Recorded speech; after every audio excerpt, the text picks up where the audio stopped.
Bushra kyakkyawa ce fiye da kowa a ƙauyensu, har ma fiye da mahaifiyarta. Amma tun lokacin da ta fara zuwa rafi, wata babban macijiya ke bibiyarta. Macijiyan bata taɓa tsorata ta ba, balle ma ta sare ta. A duk lokacin da Bushra ta shiga wani mawuyacin hali, sai kawai ta ga wannan macijiyar ta bayyana ta cece ta. Shin Bushra za ta kashe macijiyar da ke cetonta? Ko kuwa za ta bar ta da ranta su rayu har abada? A wani ƙauye wata kyakkyawar yarinya mai suna Bushra tana rayuwa tare da iyayenta. A zamanin 'yan matancin mahaifiyarta ita ce wadda ta fi duk sauran matan ƙauyen kyau. Samari masu yawa suka yi ta rababin neman aurenta, daga ciki har da Yarima ɗan sarki. Amma duk ta watsar da su.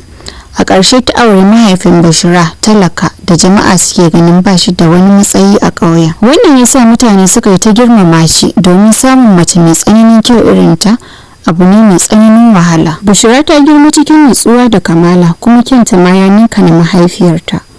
Wata rana Bushra ta tafi rafi ɗebo ruwa. Tana dawowa sai ta ga wani ƙaton maciji ya tsaya a gefen hanya, ya fasa kai yana kallon ta gaba kaɗi. Bushra ta firgita kwarai, domin bata taba ganin maciji irin haka ba. Macijin ya matso kusa da ita a hankali. Bushra kuwa ta koma ihu, "Wayyo inna!" Ta rantsa idanunta saboda tsoro. Da ta bude idanunta ta ga macijin ya bace.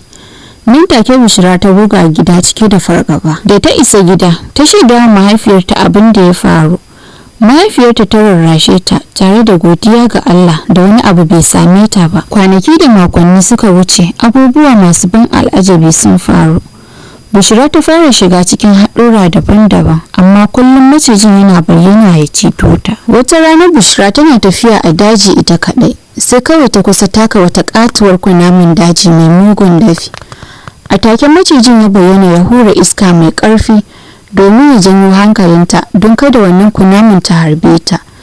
Da Bushra ta kalli ƙasa, sai ta ga katuwar kunama wanda ba don wannan macijin ya ɗauke mata hankali ba da ta taka.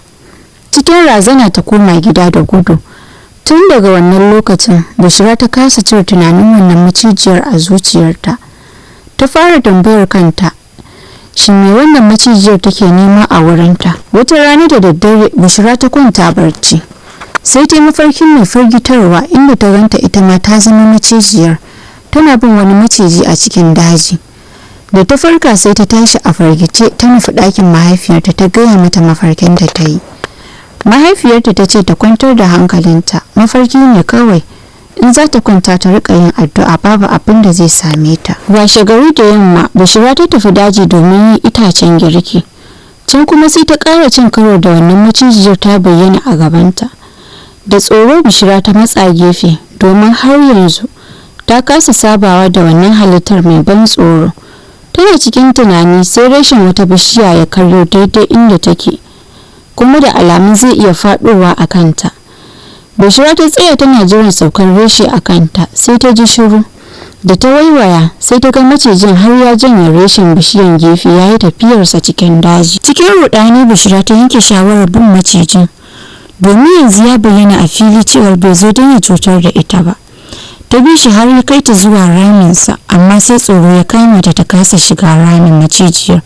Ta gudu ta koma gida ba tare da Bushra ta sani ba. Wata yarinya a ƙauyen mai suna Rabi'a ta bibiyar Bushra domin faɗowar rashin itace ranar da macijiyar ta janye a idanta ya faru. Rabi'a ta ji ƙarar ihun Bushra cikin dajin, ta bibiyar inda take jin ihun har sai da ta hango Bushra tare da wani ƙaton maciji suna kallon juna. Rabi'a uwar gulma aiko bata tsorata ba. Cike da sha'awa da son jin sirri, Rabi'a ta fara baza jita-jita a ƙauyen cewa Bushra na da wasu ɓoyayyun iko da ke ba ta damar sarrafa macizai. Ta bayyana ma 'yan ƙauyen cewar yadda maciji ya ceci rayuwar Bushra daga reshen itace da ya faɗo. Wannan maganin ta bazu kamar wutan daji a ƙauyen. Mutane suka fara shakku akan Bushra, wasu suka fara ja baya da ita. Wasu sun yarda da jita-jitar, wasu kuma suna ganin kila da Rabi'a hasada kawai take ma Bushra. Saboda Allah ya ba Bushra baiwar tsananin kyau da farin jini a ƙauyen. Samarin ƙauyen ba su bari jita-jitar ta hana su sha'awar Bushra ba, saboda ta kasance budurwa mafi kyau a ƙauyen. wasu ma cewa suke in ma sun ƙeta saboda jita-jitar to akwai wacce ta kai ta kyau ne. Wani saurayi mai suna Tahir ya zo neman aurenta. Tahir saurayi ne kyakkyawa kuma manomi, ga sunansa dama yana ma 'yan ƙauyen daɗi. Tahir da Bushra sun haɗu a wani bikin ƙarshen shekara da ake yi kowace shekara a ƙauyen. Daga nan suka ƙulla soyayya. Bushra ta kore ga baki ɗaya manemanta domin ta ƙallafa zuciyarta akan Tahir. Tahir ya gabatar da kansa a wurin iyayen Bushra kuma ya bayyana niyyarsa na neman aurenta, kuma aka sa ranar gabatar da ɗaurin aure. A daren ranar Bushra ta yi sa cike da farin ciki na mafarkin rayuwarta da Tahir, tana jin kamar burinta ya kusa cika. Ranar ɗaurin aure kowa ya hallara don shaida auren wadda ta fi kyau a ƙauyen. Bushra ta yi kyau ƙwarar fiye da koyaushe, amma cikin daƙiƙo kaɗan wannan babban macijiyan ya shigo tsakiyar wurin biki yana leƙen su, yana jan jiki cike da ƙasaita. Mutane suka runguma da gudu, ciki kuwa har da ango Tahir, wanda tun daga wannan ranar bai sake kallon inda Bushra take ba, balle magana da ita har abada. Wannan lamari ya karya zuciyar Bushra. Mutanen gari suka fara gudunta, suna ganin kamar tana da alaka da wasu mugaye masu ƙarfin iko. Bushra dai ta gudu ta bar ƙauyenta, ta tafi zuwa wurin wata 'yar uwar mahaifiyarta wato Inna Jummai a wani ƙauye daban. Wannan gudun da Bushra ta yi ya zame mata kamar ceto ga mutanen gari, domin Bushra ta gaji da ƙiyayya, ta gaji da zargi a ƙauyensu. A can Bushra ta shaida wa Inna Jummai komai game da labarin macijiyar, da yadda ya lalata mata rayuwarta. Inna Jummai ta bada shawarar cewa ya kamata su kashe macijin tun mutanen gari ba su ankara ba, kafin ya ƙara janyo wata fitina a ƙauyen da Bushra ta dawo. Inna Jummai da Bushra suka dawo ƙauyen su Bushra inda macijin yake. Bushra ta ja Inna Jummai har zuwa kogon dutse inda macijin ke kwana. Lokacin da suka iso, macijin yana barci. Suka lallabo kusa da shi a hankali su kaddamar mai kafin macijin ya tashi. Bushra ta daga wuka za ta soka wa macijin a kai, sai kwatsam ya farka ya harbi Inna Jummai da jelarsa. Ganin wurgin da macijin ya yi da Inna Jummai, Bushra ta firgita, ta yanke hannunta da wuka. A take jinin ya malale a jikin macijin. Abin mamaki, a take sai fatar macijin ta fara canjawa zuwa kalar fatan mutum.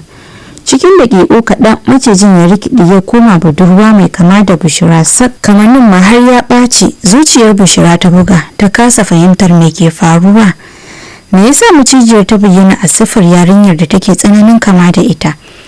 Ta ruga da gudu ta koma gida, ta gaya wa mahaifiyarta abin da ke faruwa, cewa macijin da ke bibiyarta ya rikide ya koma mai kama da ita sosai, bayan ya rikide zuwa mutum.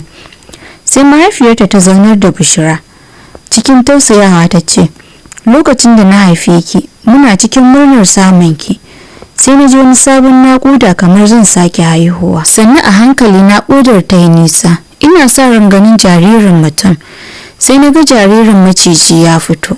Kowa a ɗakin ya firgita. Na ɗauki macijin na kai shi daji na yar, domin kada wani ya gano abin da ya faru. Bushra da mahaifiyarta suka koma dajin su gano waccan yarinyar.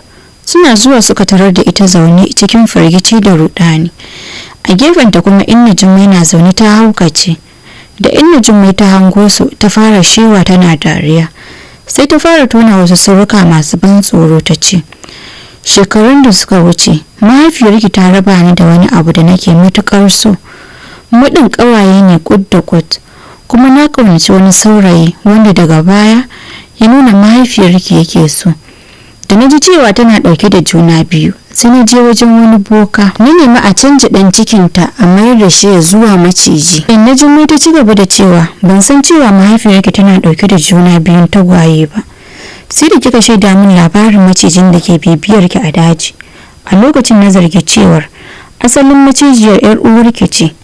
Na koma na ƙara neman shawarar boka, ya gaya min cewa macijiyar da ke bibiyar ki 'yar uwarki ce. Na so na kashe macijiyar ne don in rufe laifin da na aikata. Daga nan Inna Jummai ta ƙara haukacewa tana dariya tana kuka a lokaci guda. Ta shiga daji da gudu. Bushra ta tsaya tana alhini. Ta gano cewar ashe macijiyar da ke tseratar da ita a duk lokacin da ta shiga haɗari 'yar uwarta ce. Su ɗin tagwaye ne.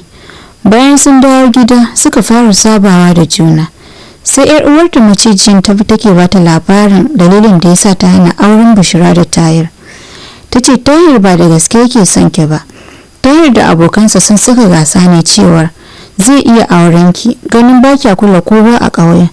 Duk abin da yake yi ba don soyayya yake yi ba, sai don ya lashe gasa. Ta ce da na bari auren ya faru da kin shiga rayuwar wulakanci da nadama, saboda Tahir ba shi da hali mai kyau.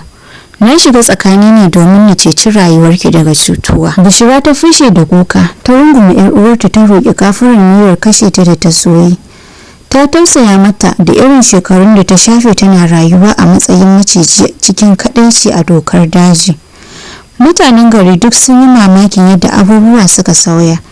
Yar uwar Bishira ta shiga cikin iyalinsu cikin farin ciki. Daga nan su biyu suka ci gaba da rayuwa cikin ƙauna da haɗin kai. Ƙawancensu ya ƙara ƙarfi fiye da da. Ƙauyen kowa yana ta mamakin wannan labarin na Bishira da yar uwarta Macijiya da aka haifa a matsayin maciji kuma ta rikide ta koma mutum. Darasin labarin mugunta da hasada ba sa amfanar da kowa. Kamar yadda Inna Jummai ta aikata mugunta ba tare da nadama ba, dai yunkurin aikata wani muguntan don ta rufa makanta asiri. Sai ga shigarin aikata wani muguntan ta tona makanta asiri. Kada hasada da kishin kai su sa mutum ya lalata rayuwar wani, domin wata rana mutum zai iya rayuwa cikin nadama ga baki daya. Idan wannan shine karanku na farko zuwa wannan channel tamu mai albarka, ku daure ku taba mana alamar subscribe, alamar like, alamar kararrawa domin samun sabbin labaran mu da zarar mun dora.